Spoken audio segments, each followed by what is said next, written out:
Sure. Thank you so much, Susan. So we're going to talk about the concept of portfolio risk and how to get better at it and really just be an expert in that space. So if you think about, there it goes. What is portfolio management? There's really 4 arms to this. So the strategic alignment element, how things are governed, the actual execution and delivery of the portfolio components, and then the methods and tools used to execute. But when you think about that, there's very little that directly pinpoints risk, and that's because it's not in a single space, it's everywhere. So in each component that you look through that's around this circle of portfolio management, there is a risk somewhere. And then most likely there are multiple risks everywhere.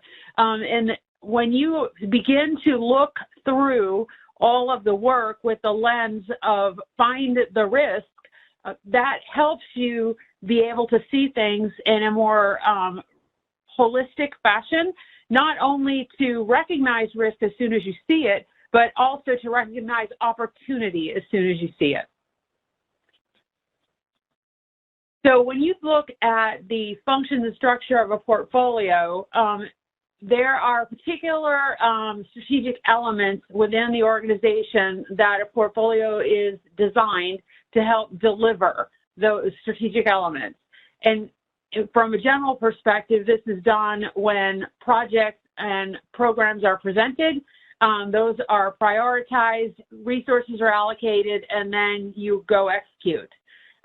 The structure of portfolio is generally either embedded within a portfolio management office, or it can stand on its own.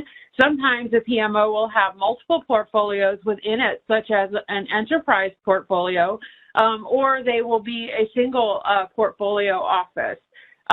Depending on that structure, that really adjusts, or if another word is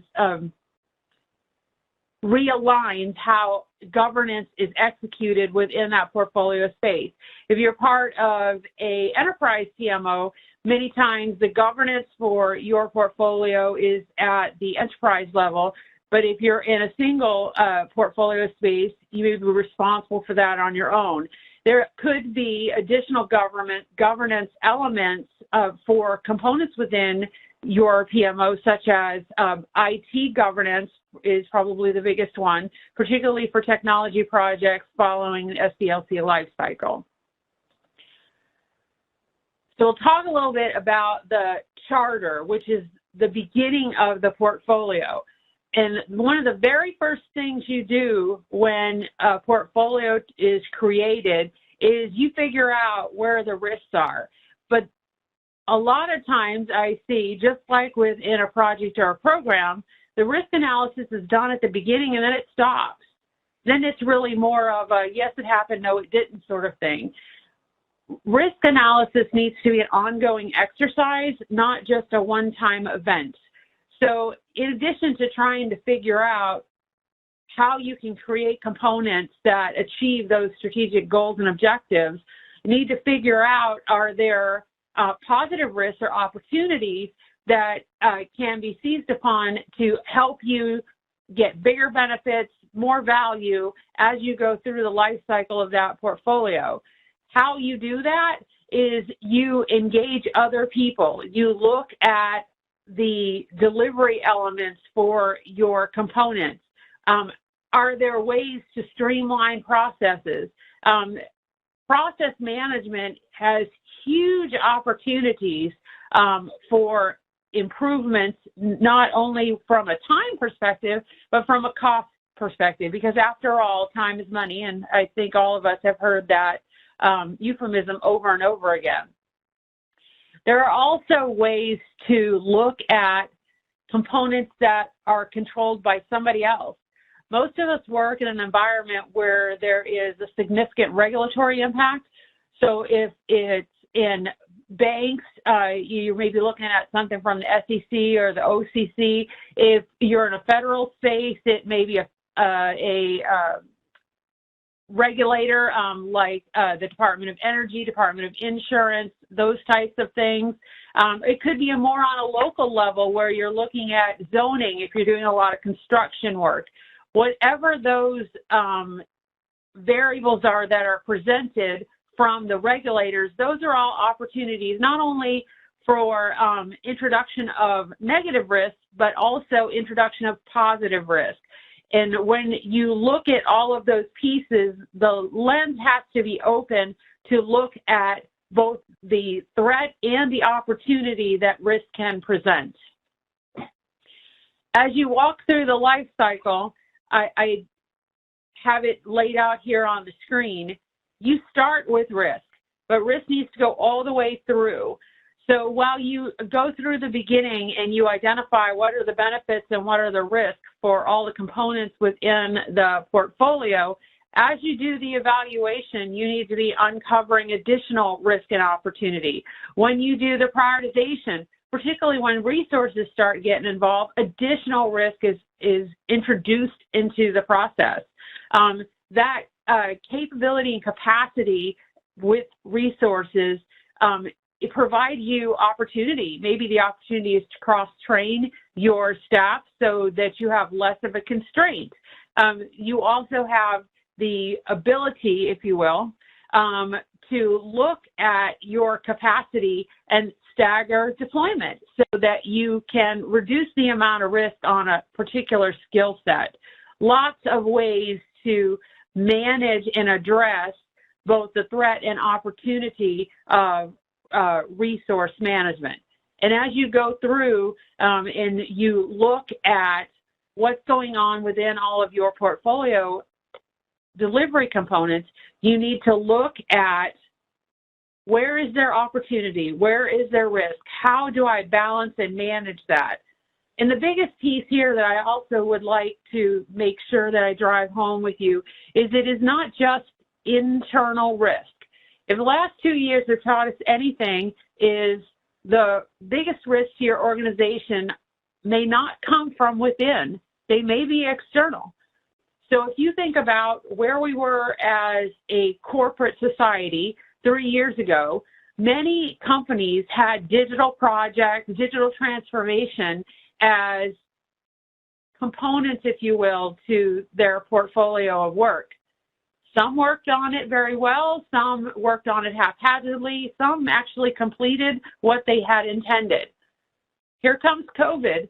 The ones that had the foresight to go ahead and complete it, they were in good shape for the most part. The ones that at least had it started, they could do some acceleration and adjustment and handle it very well. And there were a lot that failed, that were not able to deal with all the changes that COVID required, especially in the digital space. So if you look at the business environment for the last 24 months, you'll see a whole plethora of organizations that failed, and you'll see a whole bunch that did very well. Probably the best example of doing very well would be Amazon. They grew by 220% in the last 2 years. And if you think about, they were already a billion-dollar corporation before COVID, that is a very large number. But then you also look at the concept of small to mid-sized business, which is a majority by count of businesses that are out there. 50% of them failed or had significant degradation of performance during the COVID pandemic. This is an external risk. There's lots of other risks that exist out there that are introduced from external components. So if, for example, if you are in Europe right now, you may be seeing an influx of refugees coming from the Ukrainian conflict. So if you look for Poland, which is a neighboring country, they have seen a 8-fold increase in the number of immigrants coming into that country. Why is that a big deal? If you're a business and you're providing marketing for things that are basic elements, food, clothing, etc., the people that you market to just increase dramatically. So how you market may change. Maybe instead of marketing everything in Polish, maybe you are also looking at doing things in other languages to accommodate those individuals that are coming in. That's an opportunity that is created from the chaos. Looking at your portfolio and how it responds to external components that introduce risk and opportunity is a way for you to increase benefits and value to your portfolio.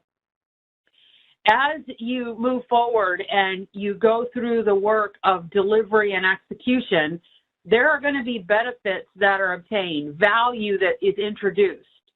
You're also going to have a lot of lessons learned. Things are going to start transitioning from the project mindset into the operations mindset. All of those things need to be tracked and monitored as you go through, so you're better able to address and handle things as they are introduced. If you remember how you did something, that's great, but not all of us have that savant-type memory in our banks, and we have to look at notes. And the other thing is, just because you are able to do it and execute it, the person who comes after you may not, but when they look at your notes, they may be able to determine, oh, this is how we can do it now.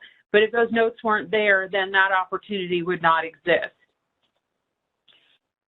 So there is a portfolio risk opportunity identification framework that was introduced in a PMI paper. And from a high level, I have documented it here on the page. So you go through the normal definition step, and this is the piece that you would do at the very beginning. And then you start with modeling, and that intent is to look at that risk and how it interacts with other things that are in your environment, not just components that your portfolio is executing, but also things that are in operation, things that are being executed by other portfolios, other PMOs, other regulatory requirements that may hit you. This is not just an internal modeling, but it also is an external modeling. So I'll pick on the banking environment again, because they are one that is very regulatory intensive. In that circumstance, the regulators regularly introduce new changes with expectations that the banks comply within a very short period of time. Most of the time, there are predecessors or hints that this regulation is coming. When you know that those things are coming, you can look at, if this happens, then these are the results. That is a triggering event for you to look at how does that play out within our environment. And then you start looking at those interdependencies, the internal and the external, and figure out what the impacts are within your local environment. And then you start looking at all the interdependencies. What's the cascading effects? What does that change do to everything else in your environment? Does it alter future projects? Does it create new projects? Does it make future project plans go away? That review needs to occur. And then you also look at circumstances that are going to force you to make decisions in a timeline unplanned. Excuse me. So, for example, if you do a portfolio review once a month, events could happen that would require you to do things sooner or later than planned, and that requires some adjustment. Doing a regular review of what's happening and what might be coming allows you to see when you need to do things in an off-cycle format. And then you look at opportunity and risk separately and together. When you go and look for risk as a single entity, lots of times you're blinded by things. If you go out and you ask for what might go wrong, it's very easy to give you a list of these are all the things that could go wrong.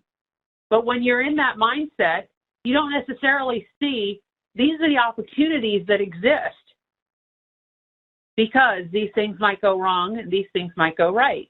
You have to spend some time looking at it collectively and individually, and then sequence and order, if you will, all of those potential risks and opportunities in such a way that you can react and respond accordingly. There should be an output, a portfolio risk register, and risk in this case is both the opportunity and threat components. There should be triggers for what makes that risk happen. There should be owners of who's responsible to look at that. And you should also have, what are the plans if that risk or opportunity comes to fruition? Just as you would for any other risk register, that portfolio risk register should be the same way. One variance from a portfolio perspective is typically that risk is, or that opportunity is tied to a expected benefit or a value that you are looking to achieve from the component delivery. And that also needs to be documented within that register so that folks know if this happens, then this is the downstream impact to that expected value or that expected benefit that might not happen now, or might not happen in the way that was originally anticipated. And that can be both positive and negative. When I look at risk registers from organizations, one of the things that I see that is frequently missing is a trigger. People know that their risk is out there, and sometimes they even know what will trigger it, but it's not documented. And while you may think that this trigger is plain as the nose on your face, another person may look at that and not see that same trigger. The other thing is, you may identify a single trigger for an event, but there may be multiple triggers for the event. So as you look at, this is the risk event that may occur, it could have both a positive and a negative trigger. If it happens this way, then this opportunity presents itself. If it happens this way, then this threat presents itself. So understanding what those triggers are and the downstream of that trigger, very, very important that those things are documented and you have them listed with the associated actions for that trigger.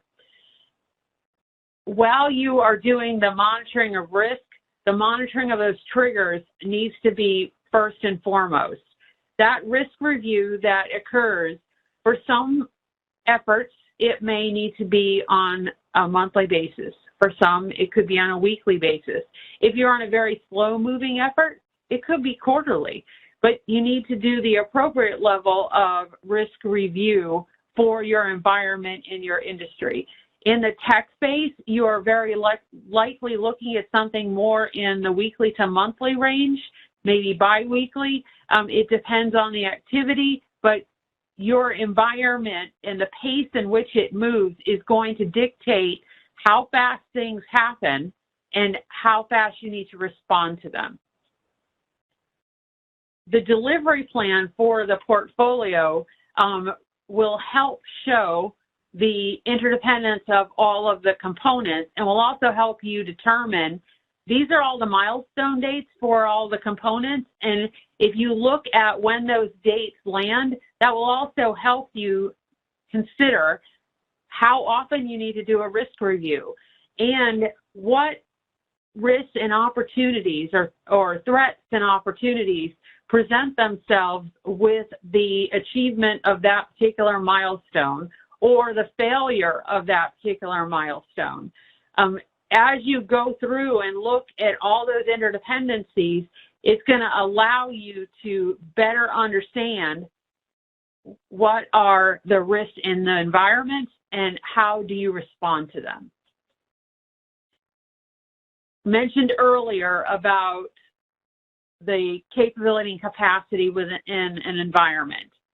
Resources, as a general rule, are the area where most portfolios have a significant struggle. And a lot of that is the simple thing of not being interconnected with all the components that drive capability and capacity within the workplace. So, for example, in the portfolio, you may be responsible for assigning resources to a particular project, but if you have no view into the availability of those resources or the capabilities that those resources house, it's very hard for you to make those decisions, particularly when you're looking for capabilities in a niche space. So, for example, if you are trying to retire some very old COBOL applications, you need someone who understands COBOL. In a modern IT shop, there are not very many people, if any, that understand COBOL. If you know that that doesn't exist that capability does not exist within your resource pool, it's very easy to go start looking for it. But if you don't have the view into the talents of your resource pool to know that you need to go look externally for that skill, you can be behind the 8 ball almost immediately. On the flip side, if you are looking for something that is super high tech, very much on the bleeding edge, if you will, there's a good possibility that that skill set doesn't exist within your environment. You need to be able to see the capability and capacity. The other challenge is for most individuals that do work for an organization that tracks capability within their organization, you fill out some sort of assessment as you join the company or join the team, and that doesn't get updated. So as you attain new skills, those are not translated into that space. So it doesn't necessarily get passed down the line, as it will, when the opportunities are presented. The other piece, if you will, is if you have multiple individuals allocating work to individuals. So if you're a part of a department that does operations and project work, a lot of times operations takes up 80 to 100% of an individual's time. Well, if they're assigned to work on a project 50% of their time and they're already allocated 80 to 100%, you've just dramatically over-allocated that individual. But if you don't have vision or sight into that allocation percentage, it makes it very difficult. So for this reason, capability and capacity of resources within an organization is one of the most difficult areas, and it absolutely is the space that is challenged for so many individuals because they have no vision to see where their potential risks may lie. So value is the next piece that I want to talk a little bit about. And portfolios are driven to produce value for the organization, produce benefits, deliver strategic value. When you look at how that's done, that circle of work, there's lots of risk opportunity there because at any one point, some variable can change that impacts the outcome. When you look at what's the value that you are trying to deliver to the business, there is a plan that's created, typically at a strategic level, but it could be within the portfolio itself, to drive that value into the organization, to create benefits that the organization is able to reap, if you will, and give back to the shareholders. The only way to know that you're being effective is to have KPIs in place to manage or at least monitor that delivery to see if you are expecting to deliver X, that you are getting X, not X minus 1 or even X plus 1, because more is not always better. Sometimes it is, but sometimes not. But if you have a handle on what the flow looks like, you're better able to handle the situation as it unfolds. There's a saying from Peter Drucker years ago, if you can't measure it, you can't manage it, and that is absolutely true. And from a value perspective, there's a lot of risk and opportunity there, but you really have to understand what you have, and the only way that you do that is through analysis and monitoring and constantly looking for the potential that exists. So this is a very brief vision, if you will, from the value creation process. And if you look at any delivery that is being executed within your environment, there is risk and opportunity in every single space.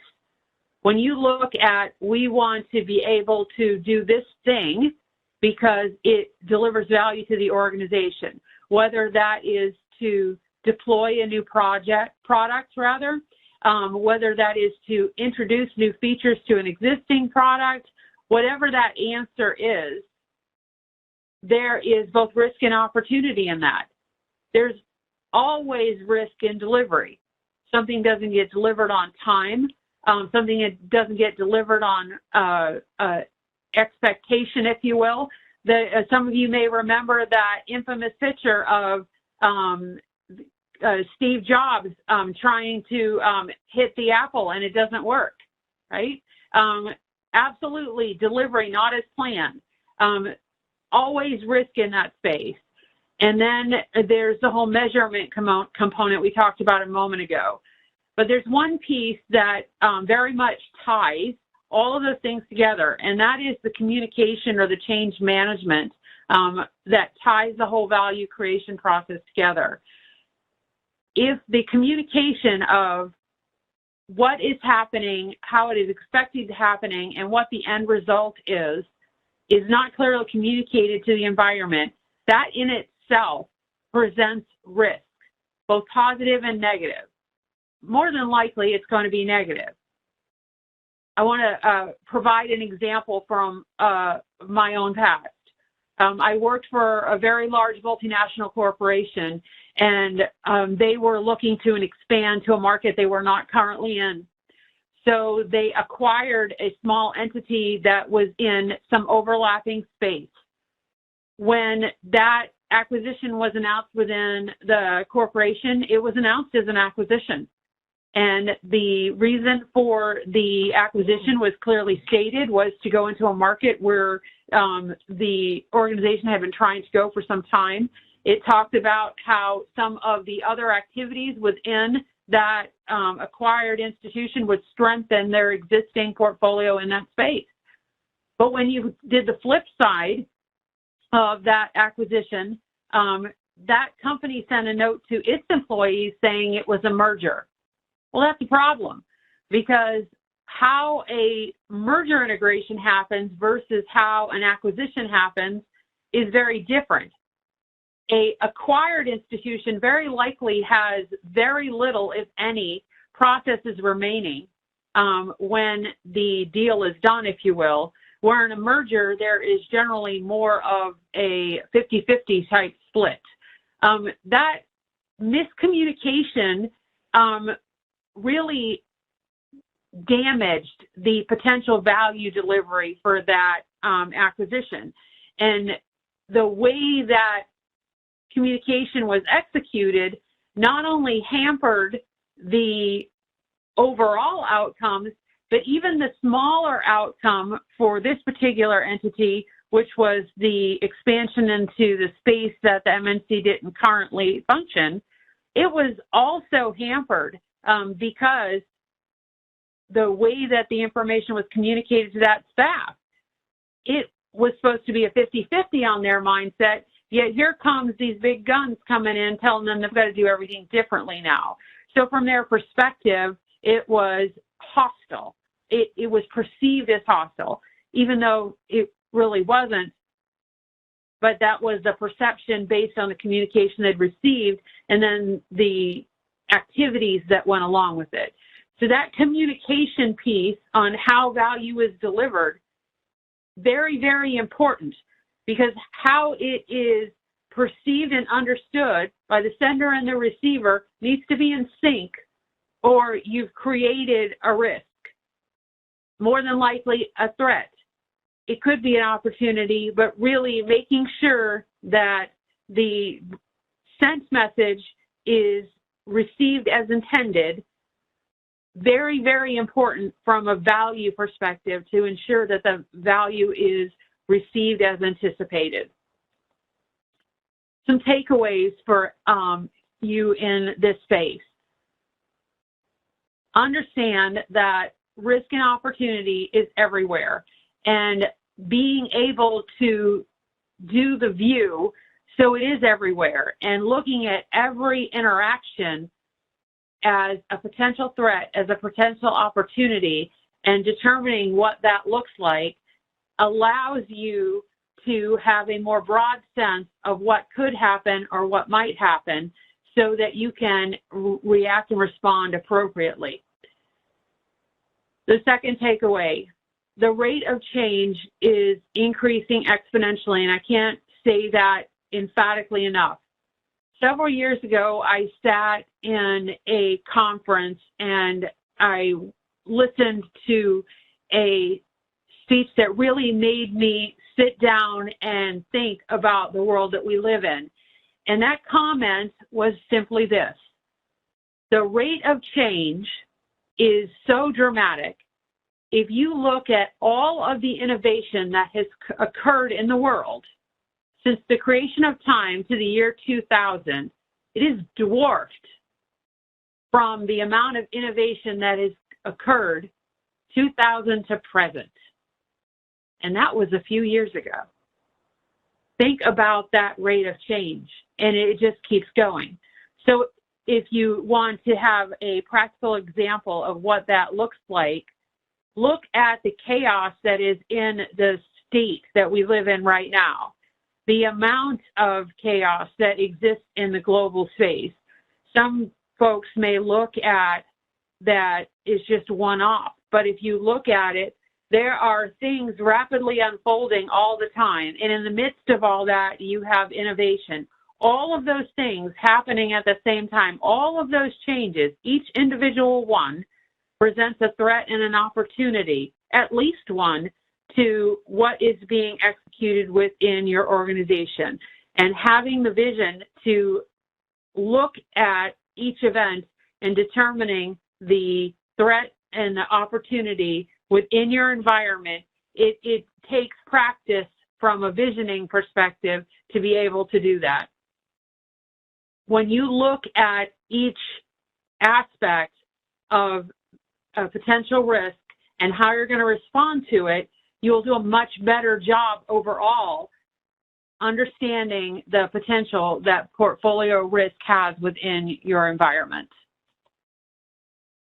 Here are the sources for the information that was presented to you today. And at this point, I'd like to open it up for some questions. Great. How specifically would you represent risks on a status report? So risks need to be presented with a response plan, an owner, and any mitigating actions that are occurring.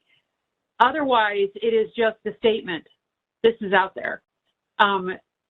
Really, the concept with a risk is not just this bad thing might happen or this good thing might happen, but how you're responding to it and what the impact is for this activity. So you may remember that when you first started in the project management space, you did those little heat maps about the probability and impact. If you're looking at the same thing from a portfolio level, you may not want to do the little box, if you will, but in the documentation, you want to look at this is the risk, this is the impact, this is the response, and these are the actions that we're taking. When you do that, you're giving the reader the information that they need to process the information. Jennifer, we thank you so much for presenting with us today. Thank you so much for having me. Bye-bye.